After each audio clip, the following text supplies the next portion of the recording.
Quoi dire entre les chansons, pendant un concert par exemple, pour éviter le malaise et être charismatique? Bonjour à tous, je suis ravie de vous retrouver pour une nouvelle vidéo. Bienvenue à ceux qui arrivent sur la chaîne, je me présente, je m'appelle Elena Hurstel et je suis votre coach vocal depuis 2013 pour faire de votre voix votre allié numéro 1.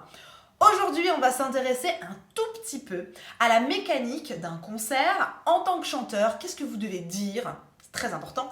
Entre chaque chanson, pour pas que ça crée le malaise, pour pas raconter n'importe quoi, et pour être charismatique, pour que les gens qui vous écoutent soient en train de boire vos paroles. Ça, c'est vraiment tout ce qu'on veut, c'est tout l'enjeu de la vidéo d'aujourd'hui. Si la technique vocale, si prendre possession de ton potentiel vocal, apprendre à chanter, maîtriser ta voix, etc., c'est quelque chose qui t'intéresse, va dans la barre de description, il y a un petit lien privé avec une vidéo privée. Je l'ai préparée spécialement pour toi, c'est une vidéo avec des pépites. Tu dois absolument aller la voir parce que tu vas apprendre plein de choses et ça va vraiment t'aider à développer ta voix. Je te retrouve de l'autre côté sur cette vidéo.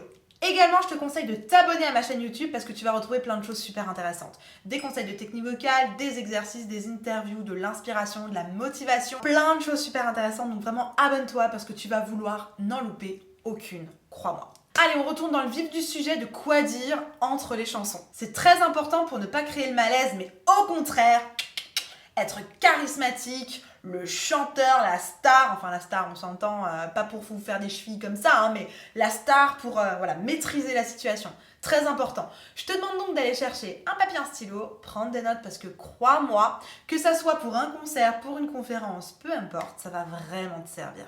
Premier point, ça va te paraître évident. Mais les évidences, je vous les mets toujours en lumière parce que des fois c'est tellement évident qu'on le fait pas, qu'on le fait plus, qu'on le fait à la va-vite. Le premier point, c'est donc qu'il faut que tu prévois exactement ce que tu vas dire. Eh oui, l'impro, c'est jamais de l'impro. C'est pas possible. Sinon, avec le stress, tu vas raconter une blague nulle, tu vas faire un bide, tu vas raconter n'importe quoi, ta langue va fourcher, ça va être la cata. Il n'y a rien de pire pour créer le malaise, pour se taper la honte, enfin bref. Prépare exactement ce que tu vas dire.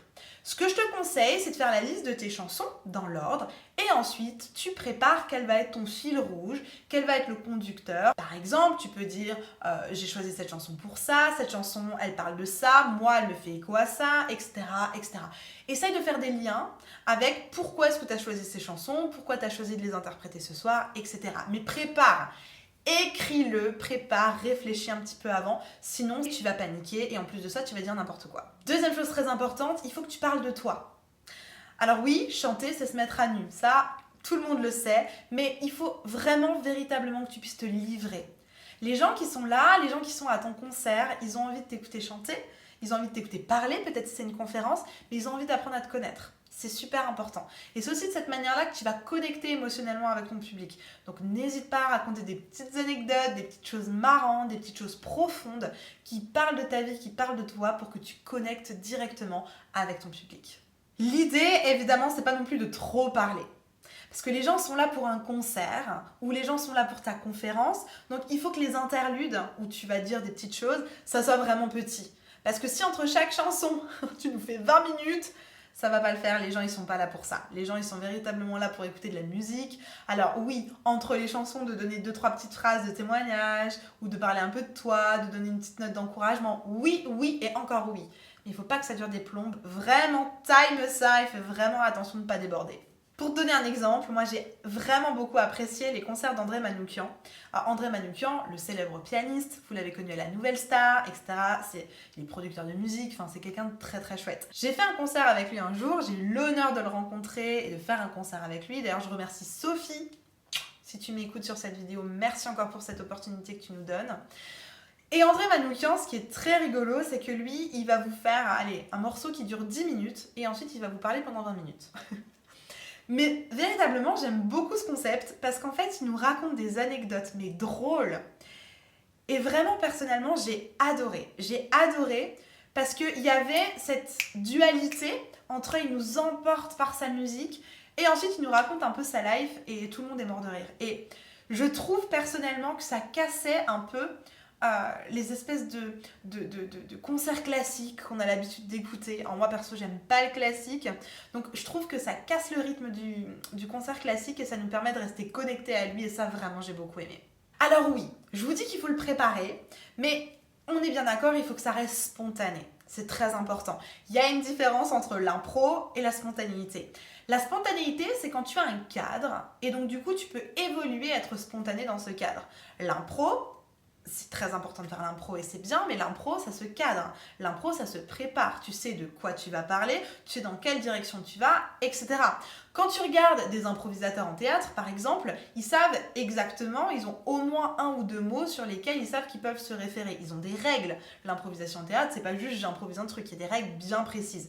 Pareil en chantant, quand vous entendez des chanteurs qui font des notes dans tous les sens, etc., c'est préparé à l'avance. Donc là, ne vous lancez pas en impro en vous disant si, je vais être spontané. Non, non. Ne faites pas ça. Préparez à l'avance, si vous voulez mettre une petite phrase ou deux spontanées, allez-y, mais cadrez vraiment ce que vous allez dire. Si toi aussi, ça t'est déjà arrivé de trop parler, que ça soit t'étais à un mariage et tu devais faire un discours et puis finalement t'as fait un petit truc spontané et c'est parti complètement en javel, mets-le-moi en commentaire, on va lancer le hashtag du jour, ça va être le hashtag malaise. Raconte-nous l'histoire, le malaise où tu t'es lancé dans une impro, que ça soit dans un concert, que ça soit dans un discours, vous savez les trucs au mariage où on vous demande de faire un discours et t'avais pas préparé, tu t'es lancé dans un truc, ça a fait un bide. Mets-le-moi, j'ai envie de me sentir moins seule. Mets-le-moi en commentaire, hashtag malaise, mets-le-moi. Comme ça, on va rigoler un petit peu tous ensemble et on va échanger nos parcours. Si jusque-là la vidéo te plaît, le contenu est ok pour toi, mets un petit like. Ça va juste me permettre de savoir si je suis dans la bonne direction, si tu veux d'autres vidéos sur la même thématique, sur le même sens. Donc n'hésite pas, si tu aimes cette vidéo, mets un petit like. Je te parlais juste avant de préparer. Alors oui, préparer, oui. La lecture, non. Le but, c'est pas « Mes bien chers frères et sœurs, bienvenue à tous ». Non. Ça va pas du tout. On ne veut pas de la lecture, on n'est pas lecteur de poèmes, on ne fait pas je ne sais quoi, on n'est pas le maire ou je sais pas quoi dans n'importe quelle cérémonie. Non, on est professionnel. Donc oui, vous allez préparer, mais vous n'allez pas faire de la lecture.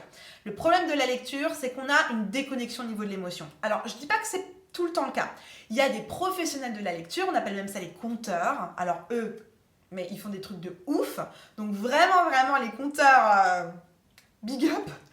Mais vous n'êtes pas tous conteurs, on n'est pas tous lecteurs. Mais c'est tout un art, c'est toute une discipline et pour le coup, je ne suis pas experte. Donc je ne peux pas vraiment vous en parler.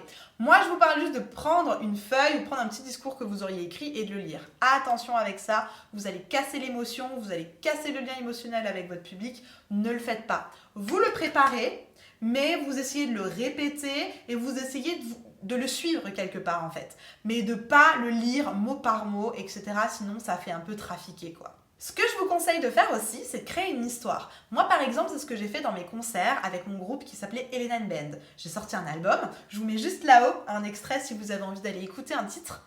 Donc, j'ai enregistré un album qui s'appelait À celui. C'était que des compositions.